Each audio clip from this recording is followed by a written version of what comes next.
رسول الله يا حبيب الله يا رسول الله يا حبيب الله يا نور عيني يا حبيب. بسم الله الرحمن الرحيم. الحمد لله والصلاة والسلام على رسول الله. Welcome back, my dear children, to the 28th episode of our series in the garden of the beloved Prophet sallallahu alaihi wasallam.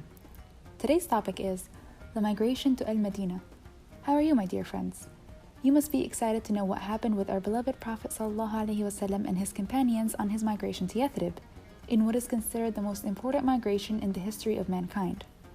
We learned, my dear friends, in the last episode that our beloved Prophet sallallahu alaihi wasallam and his companions had taken a path that was different from the path that caravans usually took to Yathrib, and that the road they took was longer but safer.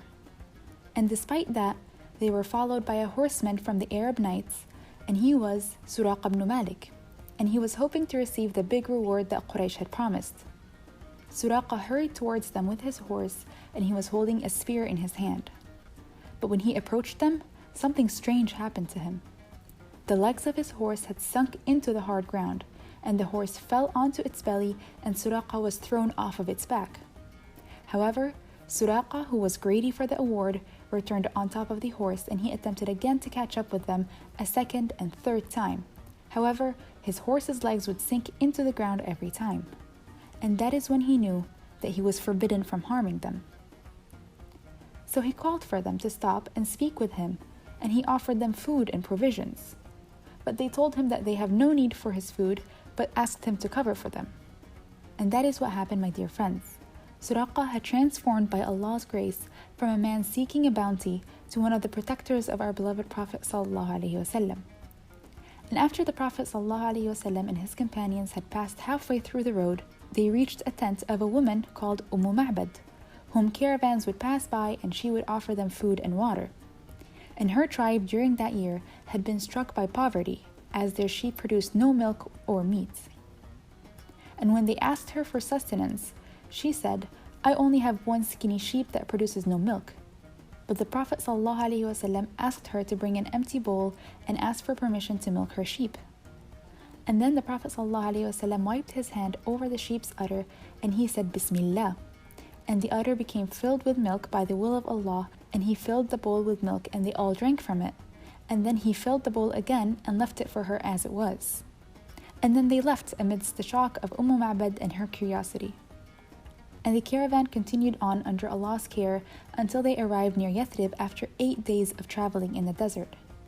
And the people of Yathrib came out to Quba to welcome the Prophet ﷺ happily and praising Allah.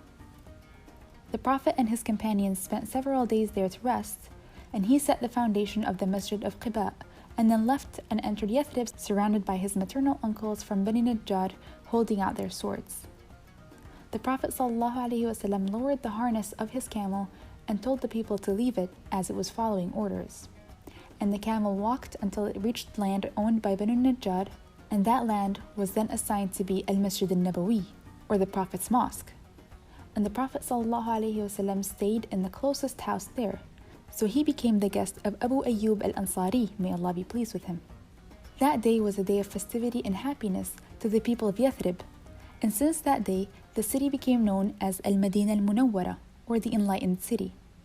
And its inhabitants from Al-Aws and Al-Khazraj became known as Al-Ansar.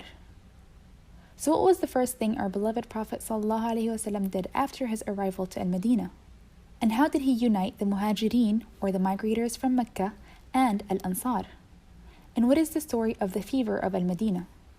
That is, inshallah, what we will know in the next episode of our series, so stay tuned and I will see you, my dear friends.